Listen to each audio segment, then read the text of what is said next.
Hello and welcome to Dining with Death, True Crime Tuesday. I love and embrace the true crime community. I am genuinely happy and grateful to have your support in my endeavors, my exploration and investigation in this somewhat dark and morbid subculture of death and murder and chaos.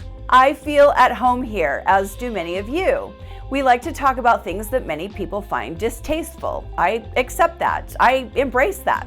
My interest is very much founded in famous cases of serial killers and shocking crimes that take place in suburbia, killings that shock us and horrify us because they are so random and so unexpected, so intrusive into our normal everyday life. But there is a subculture of crime that lives within our subculture of crime, and that is the story of organized crime. I have often birthed arguments on this subject. Are people who kill in the name of God serial killers? Are people who kill in the name of La Cosa Nostra serial killers? And what about people who might not kill, but who orbit killers, who enable killers, who do the dirty work that supports those killers? For me, they are also very important and very interesting characters in the annals of true crime. We're talking about one of those men today. This is the case of the murder of Fat Herbie Blitzstein. Let's get into it.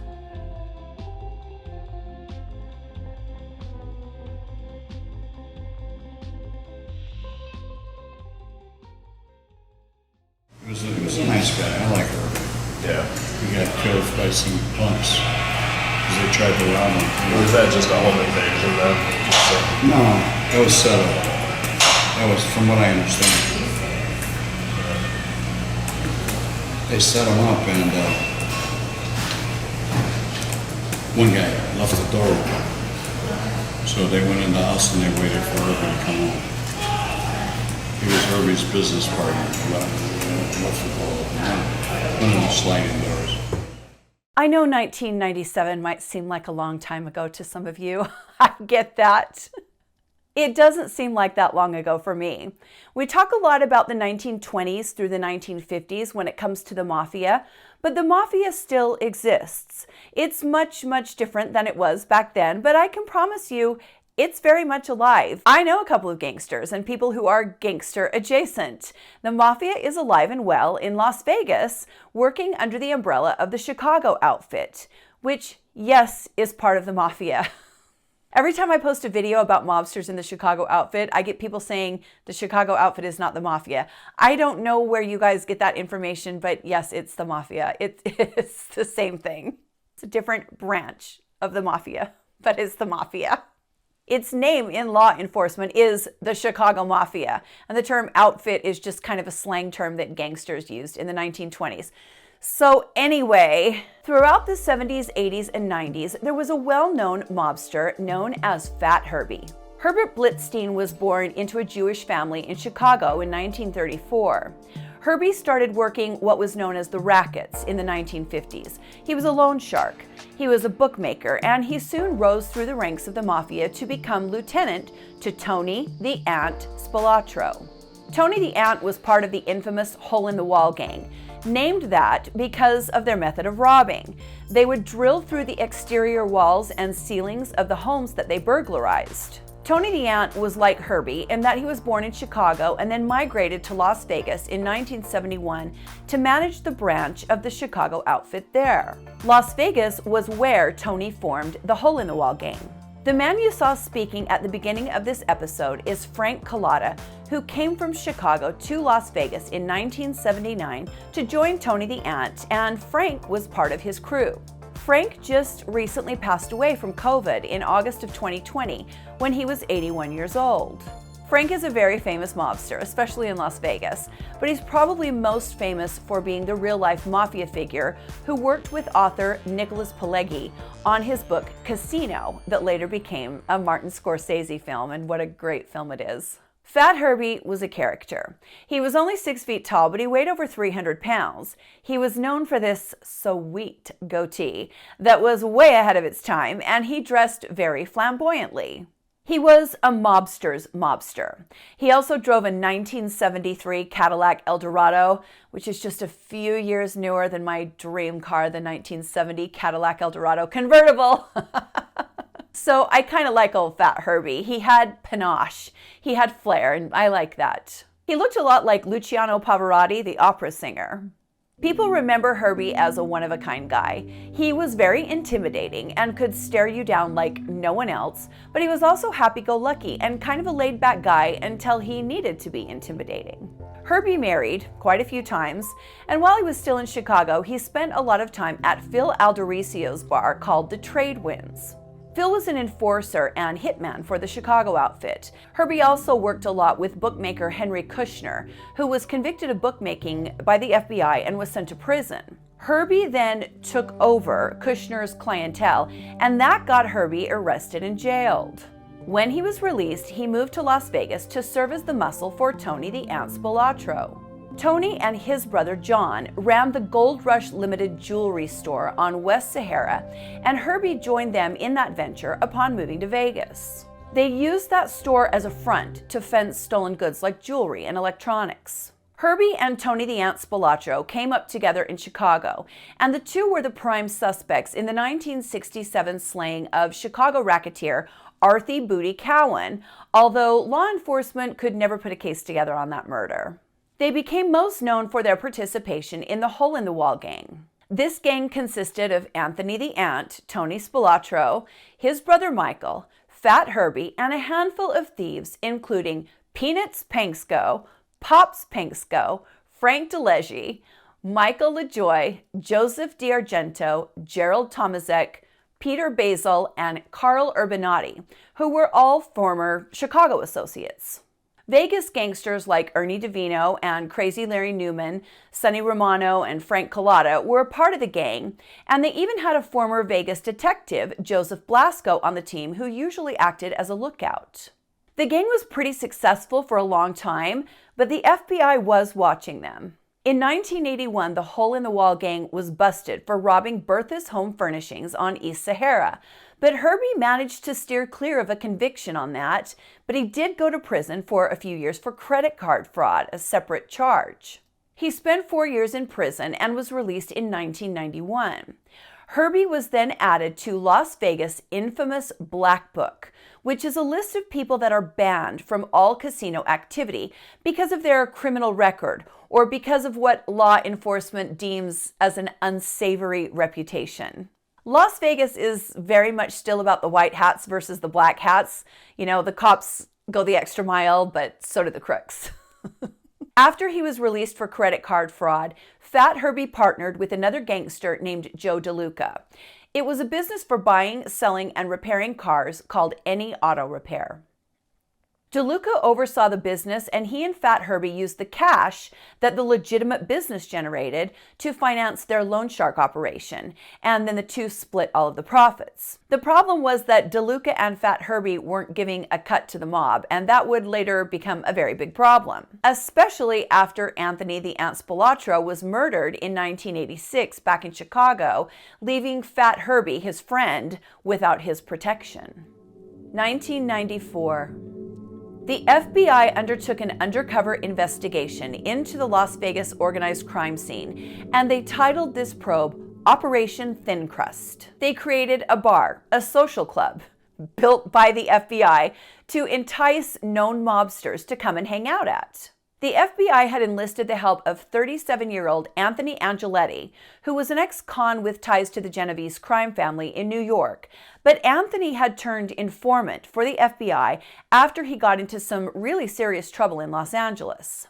The FBI had Angeletti lease a single-room space in an office park over by the Rio Hotel, which is about a mile west of the Las Vegas Strip. Now, this area, back in the 90s and early 2000s, was very much a locals area. My husband's uncle was the head pit boss at the Gold Coast for many years, and the Gold Coast was a place where a lot of locals and a lot of gangsters would hang out. That area where the Gold Coast is very close to the Rio, which is now more of a tourist destination. I guess it always has been, but it has always been a locals hangout, and it has always had known ties to the Mafia. The Rio is kind of past its heyday now, but back in the 1990s, it was a very hip place. They used to have this thing called the Sky Parade or the Sky Show. I'll find some photos of it. There was this track that ran on the ceiling of the casino, and a couple of times a night, these big parade float creations would run through the casino suspended from the track. The floats had girls on them throwing beads down to the casino floor, and they had lots of performers and dancers, things like that on them. Tourists and locals alike loved the Rio back then. In fact, Tony Sirico, the actor who played Polly Walnuts on The Sopranos, would often hang out at a restaurant inside the Rio back in the late 1990s, and I would see him there. I was a regular singer in the casino there at the Rio, and he was a regular at the stage that I used to sing at. He would always request that I sing him a Patsy Cline song. Tony Sirico was an actual mobster before he became an actor. He was associated with the Colombo crime family, serving under Carmine Jr. Persico. He would often hang around the Rio and the Gold Coast with other gangsters, and the FBI knew that this little part of Las Vegas, this kind of little 2-block radius, was where a lot of wise guys hung out, and that's why they decided to open up their social club there.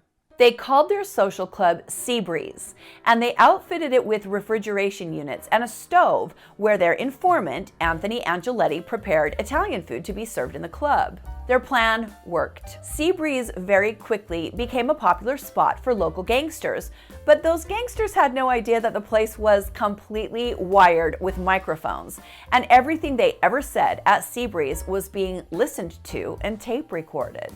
The federal agent in charge of Operation Thin Crust said, "The Seabreeze was a place where people could come in, sit down, and talk. Angeletti was a loud guy. People didn't like him, but he was a great cook, and it was a free meal to most of those guys." Another agent, a man named Michael Howe, told the Las Vegas Sun that at first he thought the social club was kind of a pipe dream. But lo and behold, 2 days after it opened, the who's who of La Cosa Nostra guys in Las Vegas were there.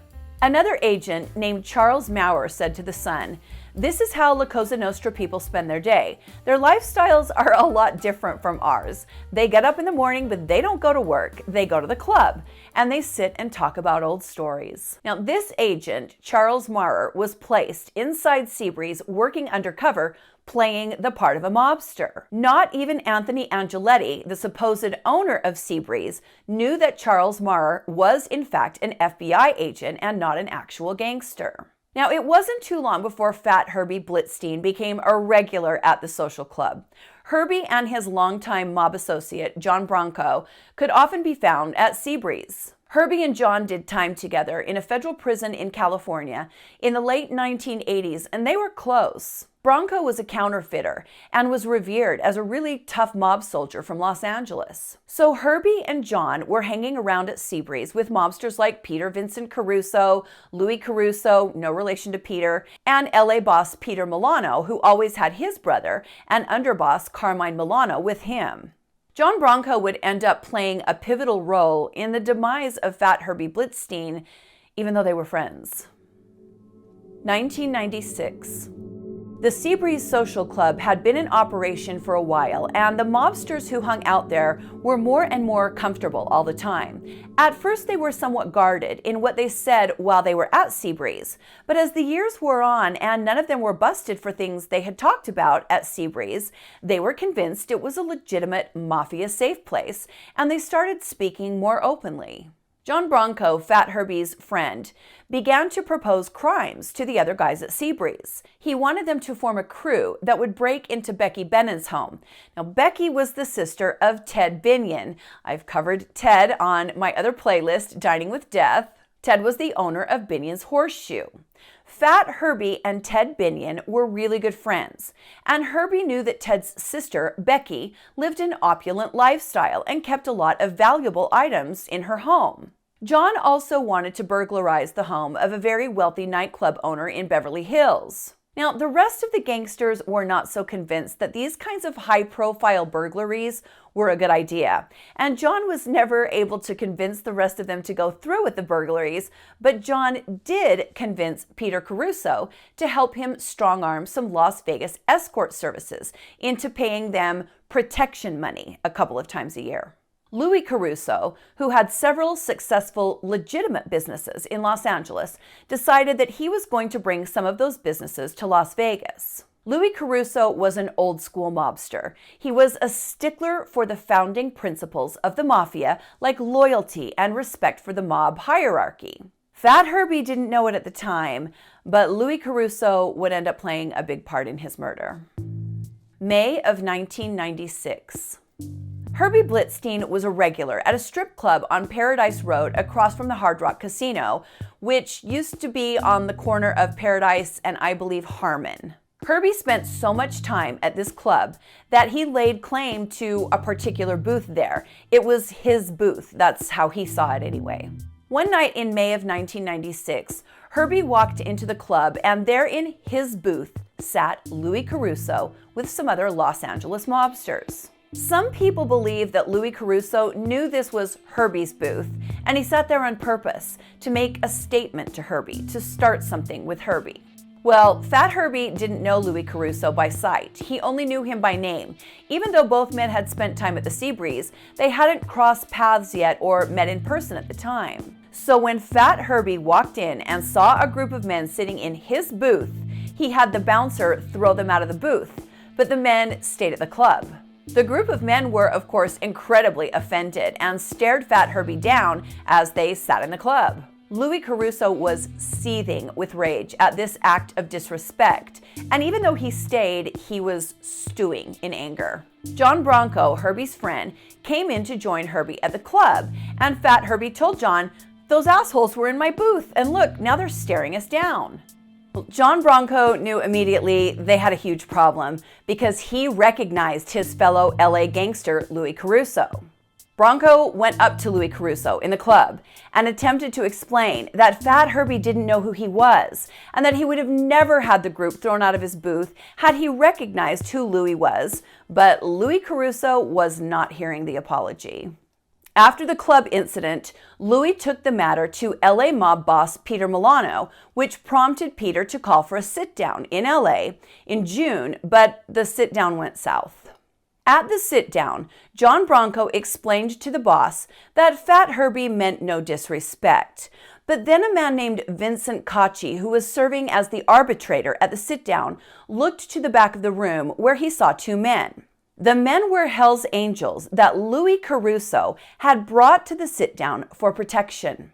So Louis Caruso is at the sit-down saying, I want revenge on this guy who disrespected me. John Bronco is there advocating for his friend, Fat Herbie.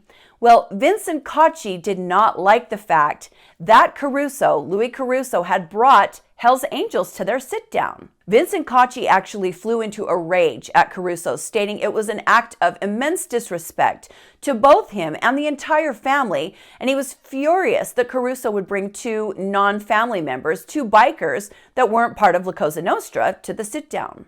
Louis Caruso's decision to bring the Hells Angels to the meeting more than wiped out any disrespect that had happened to him that night at the club, and the sit-down decision went in favor of Fat Herbie and John Bronco. So Louis Caruso left the sit-down even angrier than he was before he got there. He felt wronged, and he wasn't going to be happy until he settled the score. He started to think about Fat Herbie and about all of the money he was making, and he decided he was going to eliminate this man who had shown him such disrespect, and then he was going to take over his rackets throughout Las Vegas. Fat Herbie was about to find himself without his longtime friend and confidant, who had also advocated for him at the sit-down. John Bronco had been talking at Seabreeze, and the FBI had been listening, recording everything he said. A Las Vegas escort service owner had gone to the police and told them that he had been roughed up and threatened by John Bronco, who was demanding that his business pay Bronco a monthly protection fee. Now remember, John Bronco had talked about wanting to do this, about, putting pressure on escort services to pay them protection fees. The FBI had him on tape admitting this. He had kidnapped this escort service owner and had beaten him badly. The FBI decided they were going to charge John Bronco. Bronco was already a felon, and because of the 3-strike rule, he was looking at a lengthy prison sentence. He later told the Las Vegas Sun, "I told the feds, I don't want this. I don't want to go back to that damn pen.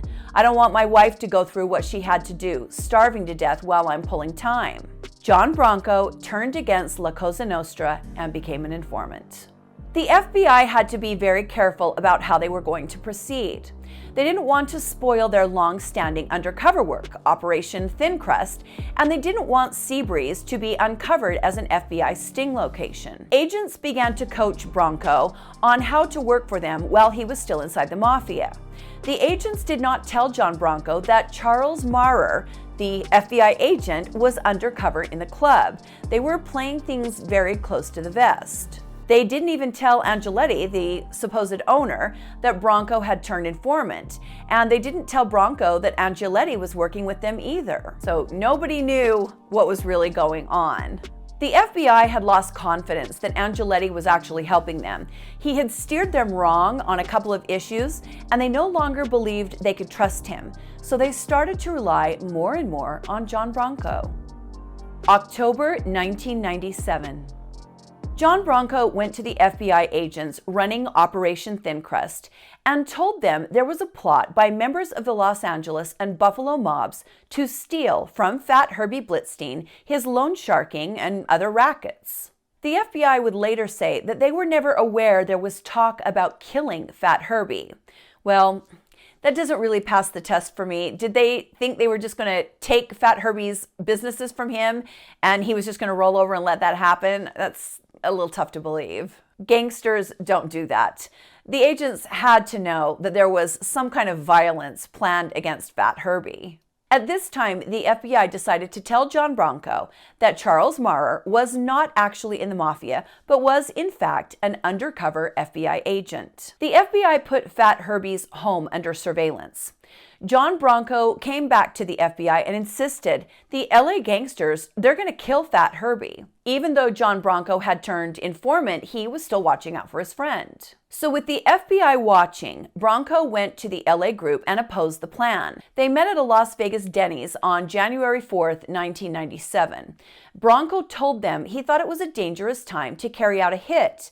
And when he left this meeting, he felt like the LA guys, Louis Caruso especially, agreed with him. Well, Louis Caruso had not even begun to forgive Herbie for the act of disrespect in the club, and he lied to John Bronco. He had every intention of killing Herbie. Caruso was so angry with Fat Herbie that he went to Herbie's business partner, Joe DeLuca, and convinced him that Herbie was ripping him off, that Herbie was taking more than half of the profits generated by the car business and the loan sharking business. Joe DeLuca then secretly partnered with Peter and Louis Caruso to take over Fat Herbie's rackets. Peter Caruso assured John Bronco that he was going to go to Fat Herbie and tell him, "It's all over for you. Don't bring your face to the garage ever again."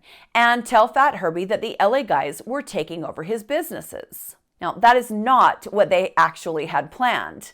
Caruso hired mob associate Alfred Morello to take out Fat Herbie. He paid Morello $10,000 and he kept $6,500 of that money and used the rest to hire two associates, Richard Friedman and Anton Davy. Fat Herbie left on a vacation for Mexico, not knowing that his fate was already decided and his days were numbered. January 6th, 1997. A friend of Fat Herbie's, who had a key to his house, enters Fat Herbie's home on Mount Vernon Avenue. Herbie had missed an appointment which wasn't like him.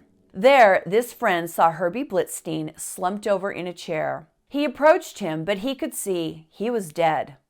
Now, at first, this friend believed Herbie had suffered a heart attack, and he called 911. When paramedics arrived, they found the actual cause of death: a single small caliber bullet wound to the upper body. Fat Herbie Blitzstein had been executed. An autopsy later revealed that Herbie had been shot execution style while bent over in a kneeling position and had then been placed in the chair. Earlier that day, when Fat Herbie was away at work, Cookie Caruso and Anthony DeLulio broke into his house using access codes given to them by Herbie's business partner, DeLuca. They robbed the house of all of its valuables, including dozens of uncut diamonds, a box full of Rolex and Cartier watches, bricks of gold bullion, and more than $100,000 in cash. They then left through the side door, leaving it open for the two assassins who would show up later. Getting the all clear, Antonio Davi and Richie Friedman entered Fat Herbie's house and waited for him to come home from work. Herbie arrived around 6 o'clock, where he was attacked by the duo and forced to his knees. Before Richie Friedman shot him, Fat Herbie looked at the two men and said, "Why me?" They didn't answer him. They did what they were there to do, and they propped him up in his white leather recliner and left. Both shooters were later convicted for the murder of Herbie Blitzstein. Antonio Davi was released from prison in 2015, and Richard Friedman was scheduled to get out of prison in 2019, but I couldn't find any information as to whether or not that actually happened or to where he is now. In 1981, several of Spilotro's crew noticed the hole-in-the-wall gang were caught in the act of a burglary, but Blitzstein remained free until a 1985 credit card sting operation. Officers working in teams of 3 swiftly worked simultaneously to arrest 28 people and search a number of businesses and residences. Close friend of Anthony Spilotro, Herb Blitzstein, was also arrested. He allegedly made a purchase with the bogus cards. Between the bust and the trial, Spilotro was murdered in Chicago, but Blitzstein still had the association. Did you do anything differently, Herb? He has no further comment. By the mid-90s, Blitzstein again had some small-time rackets working, as well as a legitimate business, Any Auto Repair, on Fremont, and had been targeted for entry into the Black Book of persons excluded from gaming establishments. The campaign was moved when, in January of 1997, Blitzstein was found shot to death in his Las Vegas townhome. Fat Herbie Blitzstein and the Hole-in-the-Wall gang have become infamous in pop culture. In the classic mob film Casino, Anthony the Ant Spilotro is played by Joe Pesci, and Fat Herbie is portrayed as kind of a cross between himself and Frankie Blue Bluestone, played by actor Brett McCormick in the role of Bernie Blue. It's a great film. I had to watch it after writing this episode because I love it. A lot of people feel that this era of the Mafia was the last of its kind. Law enforcement is much more adept at tracking organized crime, but that doesn't mean it has been eradicated in Las Vegas. Vegas is still full of colorful characters and dangerous characters like Fat Herbie. They might not be as easy to find as they once were, but you can spot them if you know what to look for. Thank you for joining me today on Dining with Death, True Crime Tuesday. Hit the like button if you liked the video, and make sure to subscribe to the channel if you would like to support me. It helps a lot.